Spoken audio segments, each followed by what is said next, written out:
For over 2 decades, the late, great Gerry Ryan held court and held audiences spellbound on his iconic 2FM radio show. When the Ryan line was open, Gerry was a broadcaster like no other, admired here in Ireland and abroad for his warmth, his humour and his fearlessness. 15 years ago this week, Gerry's life was tragically cut short at the age of just 53, with his death shocking the nation and listeners feeling like they'd lost not only a brilliant host, but a friend. This is the big one with the Gerry Ryan. The Ryan line is open. Lorna, good morning to you. Hi Gerry, how are you? A bit of a dilemma, I believe. Can we help? Nicola, good morning to you. Well, you had an interesting evening, didn't you? Oh my God, that to say the very, very least. Tell me what happened. Are you in the bath? Yeah. Are you naked? Well, no, Gerry. Usually when I get into the bath, I put on my Sallister, and my lead boots. Well, yeah, I'm naked. I knew I had to do something when my husband said to me, Lorna, he says, I can't look at your face. I can't look at your face anymore with that big spot. Can you describe the spot to us? Now, Saoirse is 10 years of age. Yeah. Now, which character have you chosen? I'm going to do the gingerbread man. Off you go, Saoirse. Good morning. Hi, Dad. Who's that? This is my daughter, Charlotte. Lottie. I just want to wish you a very happy Father's Day, Dad. For the first time, Gerry will be remembered publicly tonight by one of his children, and we're delighted to welcome to the Late Late Show, Lottie Ryan.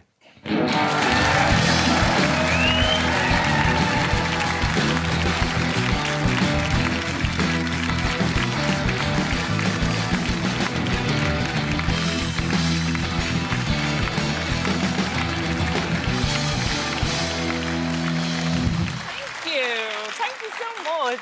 Welcome to the show. Thank you. Just watching that. Yeah, it's crazy. It's mad. I hadn't seen some of those pictures, particularly the interesting one of him in the bath with a boat covering his bits. That was him. Thank you for digging that out for me, Patrick. That was him. It's hard to believe that it's been 15 years since we lost your dad. I know we all get through anniversaries different ways at different times. How are you guys commemorating it this year? I think we kind of do the same thing every year, to be honest. We get together and we reminisce and we watch old family videos and we do very small family gatherings, and we have a very dark sense of humour when it comes to grief and death at this point. So, we might dig out the old cardboard cutout that used to be in the radio studio and mess around with it. And I know everyone's going to think that's really weird. But we laugh and we regale stories, and that's what he would want us to be doing. And we're very lucky that we have really, really strong memories, and so many people love sharing their memories with us as well at this time, which is really nice to hear. This year you also wanted to talk publicly about your dad, and we are very, very grateful that you wanted to do that. Why now? Why was it a good time now? I think 15 years is a long time, and it's probably taken me this length of time to be comfortable talking about him. Because I think there was always a fear of drawing attention to us, and because there was so much attention on us when he passed away. At the time, yeah. And that was really, really difficult to navigate and process. So I think for a long time I felt like if I just didn't talk about it and we didn't, address it, that it would help the family to process things. But now I just think I'm at a point in my life where I feel like, there's a lot of people who do talk about him, and, I think it's nice when it's his own family maybe that we're the ones to talk about him. And also I'm a mum now, and it's kind of changed my whole perception of him as a dad, and that kind of changed me as well. So I'm feeling much more strong and much more, I suppose, comfortable in my own skin, that I'm able to kind of talk about him without being worried about what other people think. I was lucky enough to be interviewed by your dad a few times, and for so many of us, he was just up there. He was one of the all-time greats. I mean, what was he like as a dad? He was just so much fun. Like, it was constant. He was a child himself. Like, he always wanted to go to Disney World, or he wanted to play the games. He was front row of all the school plays. He videotaped everything. I mean, there's not an inch of my childhood that has not been recorded on a video camera. And then the odd time he'd turn it around and be like, I'm here too. So we have so much video footage, and he was a real messer. And he was like my best friend, my counsellor, he was everything. You've got your own wee boy now. I do. When you look back on how your dad was, do you look back on it differently now you're a parent yourself? Completely, because I understand it more now. I understand more what he did for me. Little things like I was bullied really badly in school when I was about 13, and he used to drive me up to the door of the school and give me this big pep talk before I go in. But the consequence was he was constantly late to air. And I think he would just be like, just play a couple of tunes, lads, I'll be there soon, and would never tell anyone what he was doing with me, you know. And I never really fully understood, Jesus, he can't get away with that now. But he just did it because we were always first for him. And I get that now, you know. I understand it for the first time properly, I think. I mean, there's lots of people who appear on TV, there's lots of people who appear on radio. Your dad was something different. He was a star. He was King Spoofer. Properly famous. I mean, let's have a wee remember of him here. This is him walking out to host this very show in yes. this very studio.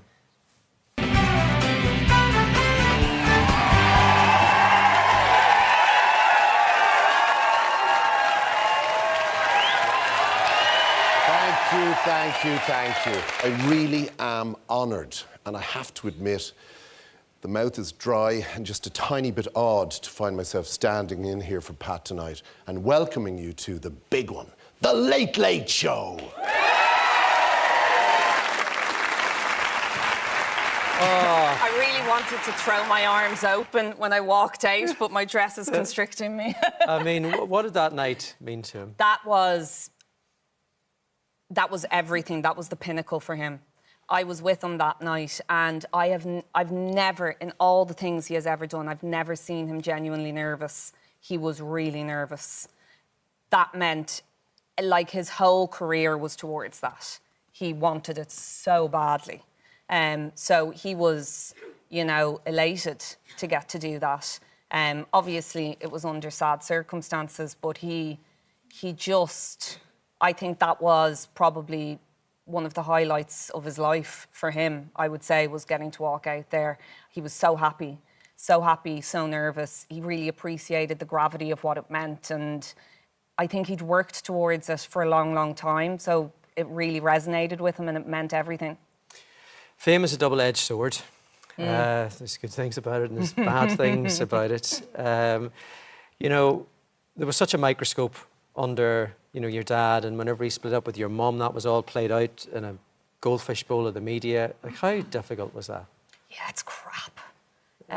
It's crap. It's, you know, but like, I think there was no social media when my parents split up, for example. So him talking about our lives on his radio show kind of was their Instagram and TikTok. So people felt like they knew us maybe, and that they had, you know, they needed the right to know what was going on. And it kind of has taught me how important it is to protect aspects of your personal life if you want to keep them to yourself. But it's nobody likes their parents splitting up, let alone people watching you go through it, with everybody having an opinion and everybody knowing what's going on in your home. And yeah, it's not great, but like, we have thick skins, and you know, we had two amazing parents who sheltered us in a lovely bubble of ignorance. So it was, you know, it was as good as it could be. I mean, the stuff that you just can't be sheltered from. You were just 22 whenever your daddy died. Everybody remembers where they were. I remember where I was when I heard the news. You? Yeah, I do. And I remember who rang me. And what was it? Where were you that day? I was actually at home that day. I don't know if I was skipping college on purpose or what I was doing, but I was at home with my brother and he didn't go on air that morning. And I was listening and I tried to ring him and he would never not answer the phone to me. And he didn't answer the phone. So I kind of thought, oh, maybe he's not well. And I left it for about 20 minutes. And when he didn't call me back, I went to call him again. And I was like, that's really weird that he wouldn't answer a second time. So I started texting him and wasn't getting anything. And then I think a couple of hours later, maybe it was around midday, the doorbell rang. And I think a lot of people say this when they have somebody really close to them that's passed away. There's something in you that just knows something's happened. I don't know what it is, but I just knew something. And then I walked downstairs and our GP was at the front door and I opened the door and I was like, where is he? Obviously it took me a while to process. I thought maybe he was in hospital, or I knew he was under a lot of stress and I thought maybe he had just had a heart attack, but obviously it was worse than that. But something in you just knows, I think, I mean, so many people who lose someone, the pain and the intensity of that is something so hard. You guys then had to deal with the media scrutiny and so many eyes on you. That must have been terrible. What was that feeding frenzy like? I wouldn't recommend it as a way to grieve. It's not ideal. We were kind of locked up in the house for quite a while. Like, you couldn't really go out for a walk to get some fresh air, or you kind of felt like everyone was staring at you all the time and expecting you to be crying constantly. So one of the big things with grief is the first morning you wake up and they're not the first thing on your mind. You feel guilty about. So it kind of felt like that constantly was like people were watching you, waiting to see you get upset, and that's really difficult. So it prolonged the process, I think. And I think it's probably deeply affected all of us. But we are a really tight-knit family. And you seem to be the eldest. You seem to have looked out for them. Did you take that responsibility on? I think I did, yeah. But I think the eldest in every family kind of assumes that pseudo-mother role, and we've kind of banded together, and I definitely was and still am really overprotective of them all. Like, my little sister Babs was only 8 years old at the time, and there's people rummaging through the bins at the side of the house trying to find something for a story. So it's not ideal, but I think we all turned out relatively normal. You can tell me differently if you want. A few months after he died, there was an inquest, and the inquest found that your dad had taken cocaine, and that had maybe contributed to his death. What was your reaction to that at the time? It's the same reaction then that it is now. Like, it didn't matter then and it didn't matter now to me. I think, and that's not me excusing any bad behaviour. That's me saying, it's my dad. Like, my dad is gone. I don't know what you're looking for. Like, it's pretty black and white. I can't get him back. And that's kind of all that matters. So I think for me, I think people maybe had this image in their minds for a long time that we were all like swinging out of the ceiling and it was like Party Central or something. And unfortunately, like, the reality is every weekend we're at home in our pajamas watching movies, and people make mistakes in life. And I don't think that something that happens in your final chapters should be the thing that defines you and is what is your lasting legacy. Yeah, I want to ask you about that. Do you think, because of that final chapter, do you think people remember your dad differently, or that his legacy is different because of that? Absolutely. Yeah, I think a lot of people really magnified that moment, unfortunately, and forget all the other stuff, the life he spent, you know, trying desperately to connect the country when there was no internet, and trying to be people's friend in their cars and in their kitchens. And, you know, I think his listeners know who he was, but there's always going to be a cohort of people that are going to try and define someone by those last moments, unfortunately. And I just don't think it's fair. I don't think anybody should be judged by their final few pages or by a mistake. Nobody should. I mean, this week there's been so many articles written about your dad. There was so many people wanting to remember him, so much love for him. I mean, how would you like people to remember him? Oh my goodness. I think I'd like people to remember him as somebody who deeply cared about sharing people's stories and deeply cared about people. Like, that's what mattered to him. He loved learning about people's stories and genuinely really cared. And that he was the most incredible dad. Like, he was a family man, and I think he should be remembered for that and for the good and, you know, all the wonderful things he did, and I would love for that to be his legacy. You're talking about legacy and people talk about what people did in their career. For me, his legacy is you and your brothers and sisters and your wee fella. How proud would he be of you guys, what you've come through and where you all are? I hope he'd be really proud. I guess, don't...